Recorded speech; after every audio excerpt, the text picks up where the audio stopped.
Hello. Hello. Oh my God. Is it Monday? Is it? Is it Monday? I'm not sure anymore. Actually, the only reason I know it's Monday is because I had to go into the office today, and the office is turning into like this weird game of Survivor, and trying to figure out who's going to get voted off the island. So, yeah, this whole COVID thing just kind of sucks. And I'm trying not to shake my legs because when I get nervous, my leg does this. Um, the other reason I'm a little late is because I went to the store and I bought like a huge bag of limes, like you do, because they were $2 for a bag of limes.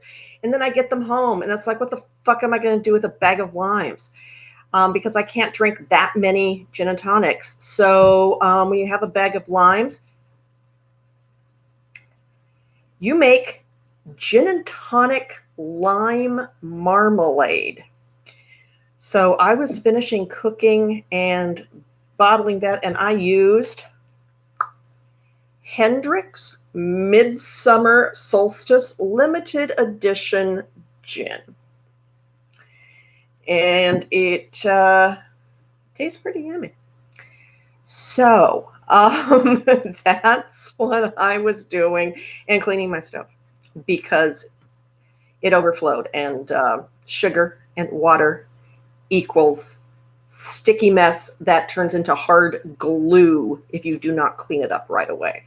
So, stove is now clean, jam is now setting, and we have the last chapter of The Mouse Ate My Money, Volume 1.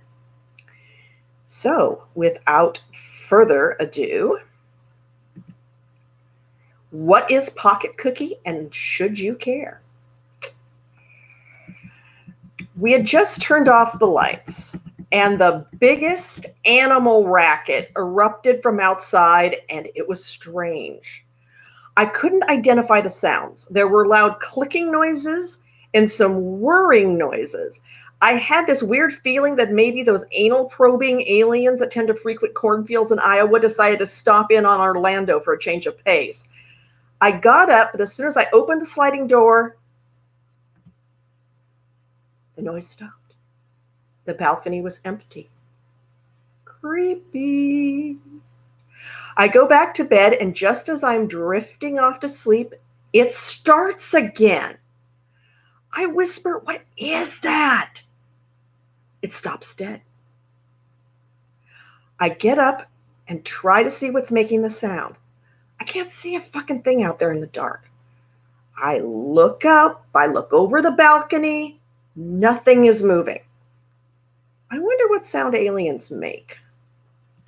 Roger seems to think it's the otters making the weird clicking noises.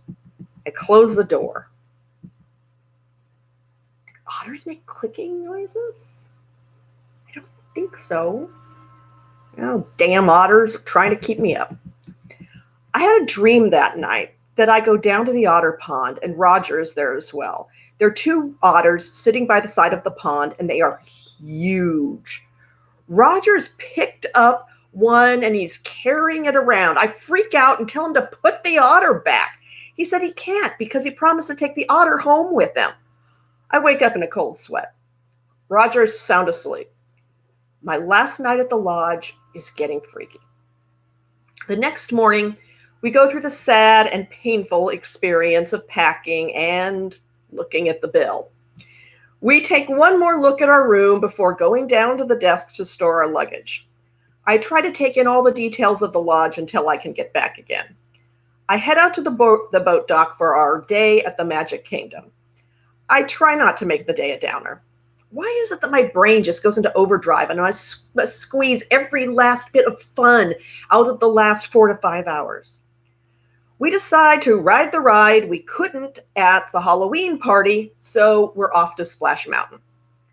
There is no line to speak of, so off we go. This Splash Mountain is different than Disneyland. It has more outdoor areas and it's longer. Now, all of us that are mature enough to remember America Sings, that great attraction in the circular building in Tomorrowland, get a kick out of seeing the gospel singing chickens and the foxes on the ferry boat. Those of us who are that old also remember the Song of the South and all of that. Yeah, we're not going to talk about, well, believe me, Song of the South is a completely different video altogether where I talk about everything that's wrong with that. Now, this is also the ride that has been given the nickname Flash Mountain due to certain intentional wardrobe malfunctions.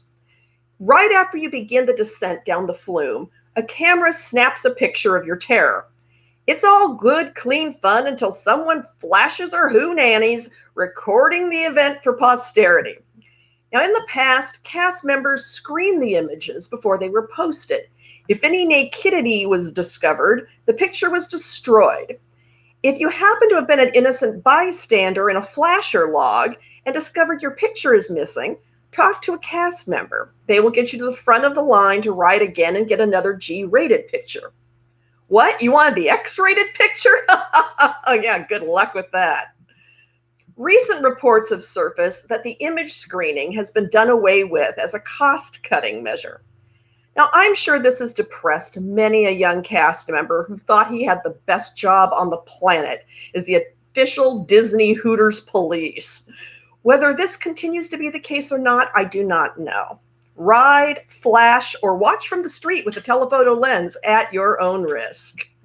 Something tells me if you went to Disneyland Paris, they probably wouldn't care. After all that splashy fun, I needed a Dole Whip, and I need one now. We head over to Adventureland, but the stand is closed. Okay, this is just not fair. I must now wait a whole hour to get my Dole Whip fix. Why wait an hour and what's a Dole Whip? I'm shocked, I tell you. All right, Dole Whip is a non-dairy frozen dessert. Think of it as soft serve ice cream, only without the milk, but all the yum. Now, Dole Whip is made with pineapple. So it's a pineapple soft serve, which I get swirled with vanilla to cut the tartness. Since we're in the park early and the Dole Whip stand doesn't open until 11:30, we have some time to kill. We tear ourselves away from the shuttered store and head over to Fantasyland, where I drag Roger on Peter Pan. Come on, how can you not get into a flying pirate ship? And the Pooh ride. No, not that kind of Pooh. Winnie the Pooh. He admits that the Tigger bouncing part is pretty fun. He then drags me to another showing of Mickey's PhilharMagic. It was still great the second time around. I must say, as soon as the Dole Whip stand opened, I was over there faster than a jackrabbit on a date. I got the pineapple vanilla swirl and broke records eating it. Dole Whip, $2.65 of hard-earned cash. Yummy feeling? Priceless. Side note, currently Dole Whips are about $5. All right. On our way out, I had forgotten about Pocket Cookie. You're now saying, oh, what the hell is that? Well, 4 years ago, I bought a Snickerdoodle cookie. I ate half of it and wrapped the rest in plastic wrap. I then put the leftovers in my pocket and promptly forgot about it. Later that week, my friend Lisa was complaining that she was hungry. I put my hand in my pocket, found the lump, pulled it out, and offered, pocket cookie? She looked at the week-old cookie, turned me down, and it went back in my pocket. Skip ahead 1 year.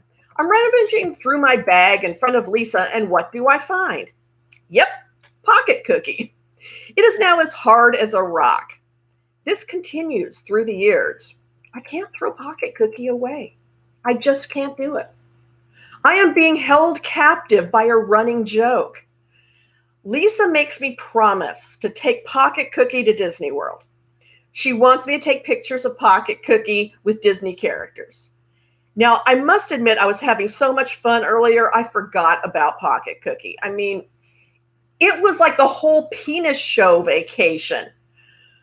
I mean, I would have brought it to Dolphins in Depth. Calvin the Deviant Dolphin would have been the end of it for sure. But all that water splashing would have melted that cookie in 8.3 seconds, or at very least broke it apart. Time is running out, and we are running on empty as far as energy goes. It is the noon hour, and most of the restaurants have waits. Then I remember that I made a reservation at Tony's. I thought it would be good as a fallback measure, so off we go. Tony's is an Italian place at the front of the park named after the restaurant in Lady and the Tramp. It is very cute and more open than I would have thought. They have the Lady and the Tramp movie playing nonstop on a TV in the lobby to keep, small crotch fruit entertained. The sound is not really loud, so it doesn't disturb the other guests or drive cast members to murderous distraction. Now, I have heard good and bad things about the food here, but it wasn't bad. Roger did mention that a seafood dish that went past his nose smelled like ass, but our food was actually pretty good. We needed to catch our town car, so we bid goodbye to the Magic Kingdom and caught the boat back to the lodge.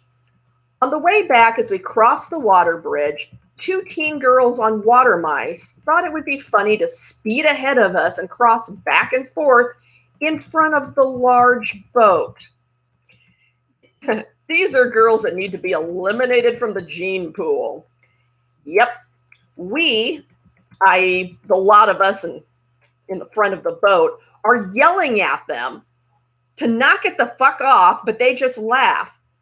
Just then, here comes the mouse patrol to the rescue. Now it's our turn to turn and point at them. I feel like Nelson from The Simpsons. Ha ha! Yeah, I hope they kick them out. We relax in the lobby for a few and order our luggage brought out. Our driver's out front in a nice black SUV, but we have no luggage. They call my name, but this is not our luggage. How could they have lost our luggage? I'm not leaving Florida without my stuff. And I'm certainly not taking this stuff. I don't know whose stuff this is. And it's probably some pretty crappy stuff. This is really the last straw. We wait and wait and wait. Finally, Roger and I tell the bell guy that we're going back there ourselves to look for our bags. I don't care if the mouse himself comes out to arrest me. I am going to find our stuff. We head back into baggage storage with the cast member, and I am stunned. They really should make tours of these rooms and make them into an attraction. It's large, stuffed with suitcases, but incredibly organized. It reminds me of that warehouse at the end of Raiders of the Lost Ark. So the question is, how did they manage to bring us someone else's bags with all of the obvious, meticulous organization that they have? I look, Roger looks, but I don't see our bags anywhere. Now, our bags are not your typical black suitcase, okay? They're very identifiable. I decided to do this grid style, like we're searching the North Atlantic for the Titanic. Roger and I search row by row, and as fate would have it, we finally spot our bags stuck in a corner. I am so happy to see them. I don't even grill the cast member on how our label got on someone else's bag in the first place. We get our bags loaded, and we are off to the Oakland airport for an uneventful, thank you, trip home. No rampant wieners this time. This was one for the books. Between possessed animals, assorted wiener sightings, and various costume changes, I won't soon forget this trip. Now, all that is left to do while Roger snoozes in the car is plan my next trip back to the world. Little was I to know that would be a challenge in and of itself. The lesson I would have to learn the hard way next time would be A, Never say yes to guests bringing their manic depressive boyfriends with them. And B, don't ever tell your insane relatives where you are going on vacation. The end. And this will be continued in The Mouse Ate My Money, Volume 2. Once I can get it off of my writing program that is on my other Mac, and that's the one where the battery exploded. Apple doesn't like the word exploded. They say the battery expanded. No, motherfuckers, it exploded, okay? The fact that it didn't do it while it was on my lap was a miracle. But it exploded out of the underside of the laptop. So I need to get the laptop to an Apple store so I can get the information off of it. And yes, maybe it's on this, or maybe it's on the other external hard drive that's like this big. If only I can find that one, because I just moved. And hopefully my writing program, Scrivener, is on here, because I tried to re-download it onto my current Mac Air and it didn't like it. And it said, no. And I need those files really bad. So thank you so much. I'm going to be making some other videos starting next week that hopefully will have better production value. I'm still getting used to this whole thing. And I know some of my lighting was shitty, but guess what? We're all fucking stuck in the house. It's not like I can go out and get other equipment and stuff. And so I'm making do with what I have. And I've got rooms in the back that are better suited to this sort of thing rather than my living room. But the Wi-Fi router is right there. And having it go through cement walls with steel reinforcement, because basically my apartment bends around a garage space, the Wi-Fi cuts out in the back area where my sewing room, the bathroom, the bedroom are. So rather than have the Wi-Fi stutter and do the little jittery thing, it's like, fine, I will do this right next to the router. So I am going to go turn my jam. Turning your jam is very important. You see, when you have marmalade, all of that fruit stuff will float to the top because it is lighter than the heavier gel stuff. So if you turn it upside down initially, wait about 20 minutes, half hour, then turn it right side up, the fruit will more evenly distribute when it starts to gel up. Helpful tip. Now that all of us are becoming America's Next Top Chef, as we're stuck in our house and have nothing else to do except either talk to strangers on YouTube or murder our children and bury their bodies in the crawl space. So let that be a lesson to you. Your parents can do worse than take away your Wi-Fi password. So from District 1 to all the other districts out there, may the odds be ever in your favor.